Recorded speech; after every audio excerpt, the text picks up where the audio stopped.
Welcome back to the funny math teacher where I'm all hyper because it's math and it's exciting. Okay, so I know I'm late. It's all good. Expectations, remember to use twice this video's length. Please get hyped when I'm hyped. It'll be great. And today's will be point slope form. That's our objective today, is to graph in point slope form. So this will be our third form that we are going to be learning. It's our third and final form. We've done slope intercept form for 2 notes times, and we've done standard form, and now we're moving into slope form, point slope form. Next time we'll be converting between all the 3 forms. Point slope is the most fun one because it works for so many situations and it's so slick. That's not what I wanted to pull up. This is what I wanted to pull up. It's been a long day because I do all these videos at the same time. Okay, page 32. At the same time. So apparently, this is my longest time yet. Usually I only have done, well, I guess I technically did more for equations too, but I don't know. I'm hyper, so be hyper with me. Woo! Point slope form! Okay, so point slope form looks like this. Now I do want to point out these are not commas, they are ones. They are ones. I'm not writing making them little pretty ones, but they are ones. So if you want to make them pretty ones so you know they're not commas, go for it. All right? So remember the M is our slope. You've seen that a bunch of times. And this X1, Y1 make your given point. So you have to be given a point. There we go. Given point X1, comma, Y1. And this is where the point gets confusing. This is a 1, a comma, and a 1. All right? These are X sub 1, Y sub 1 with a comma in between. Just want to point that out. So we're going to do 3. We're going to do an A, a B, and a C. So how do we write it? In point slope form. So in point slope form, the simplest way to write it is when you are given a point and a slope.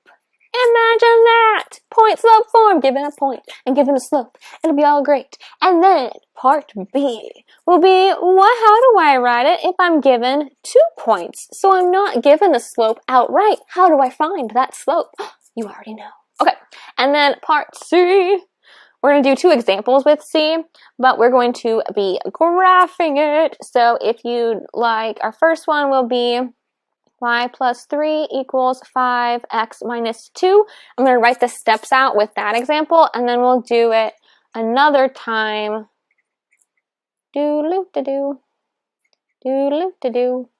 Following those steps. Okay, so you are going to need 2 graphs here at the bottom if you'd like to draw them now, so you don't have to later. And now I'm going to change markers to do gray. So if I'm given a point, let's say I'm given -1, 2, and I'm given a slope of 4. Remember, this is also 4 over 1. It's a rise of 4, run of 1. Okay, so this -1 is my X sub 1. My 2 is my Y sub 1. They gave me an X and a Y value, but remember that in our equations, you always have an X and a Y that stay put. So actually, I'm going to go back to our standard form and do the same thing because I didn't do it then.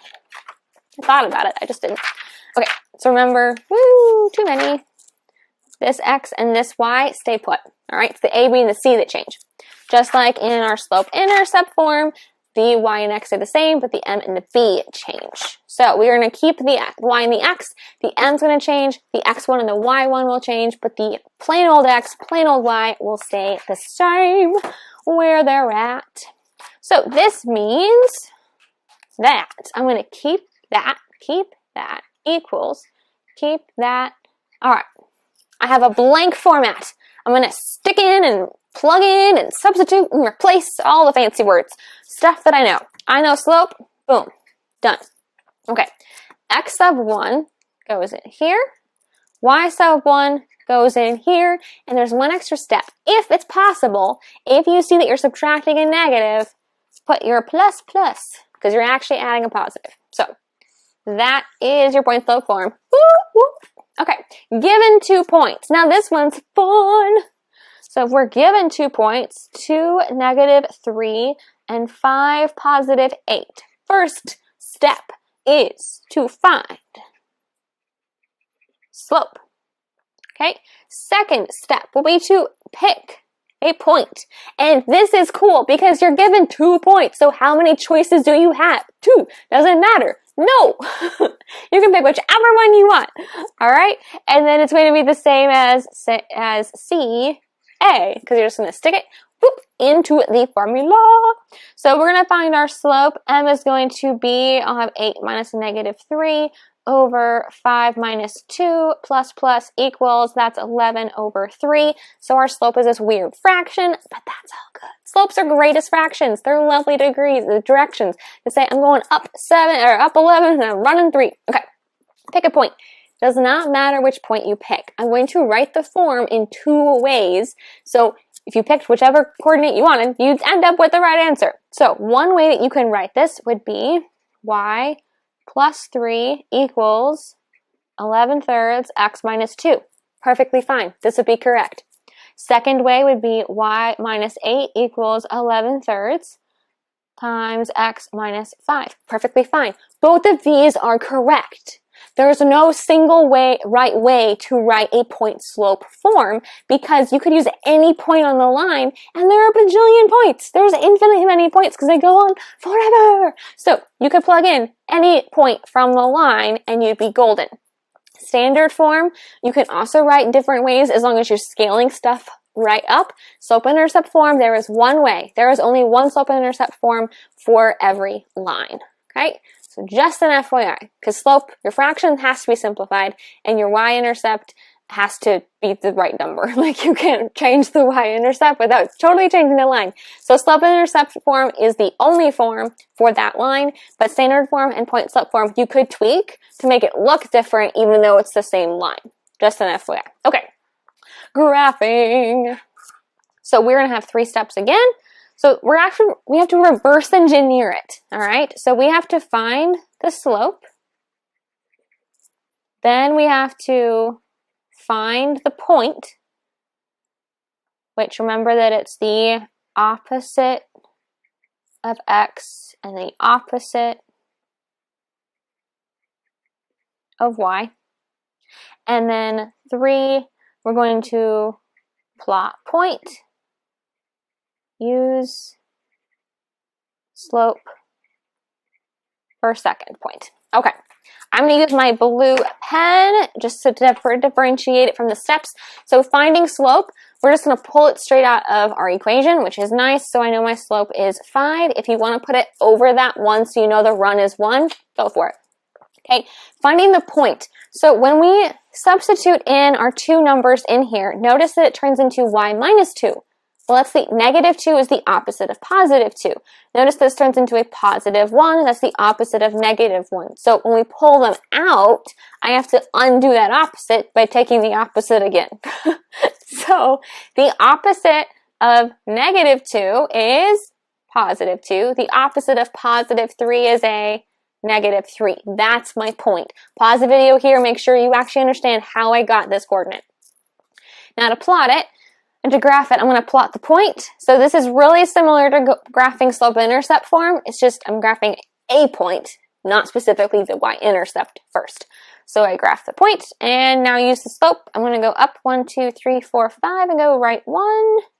Take my straight edge, and whee! There we go. Done! Not inequality, so I don't have to shade anything. This is just me practicing how to graph using any equation. So it's just the line that I'm graphing. Because only the points on the line are viable solutions to this equation and make it true. Alright, so for this one, try it on your own, pause the video, and come back. Alright, so my slope is going to be 3/5, which is nice. Rise 3 and run 5. And then my reverse point will be +1, -4. So +1, 1, 2, 3, 4. Okay, so I can rise 1, 2, 3 and run 1, 2, 3, 4, 5. Or I could go backwards if I wanted. So I can go down 1, 2, 3 and go left 1, 2, 3, 4, 5.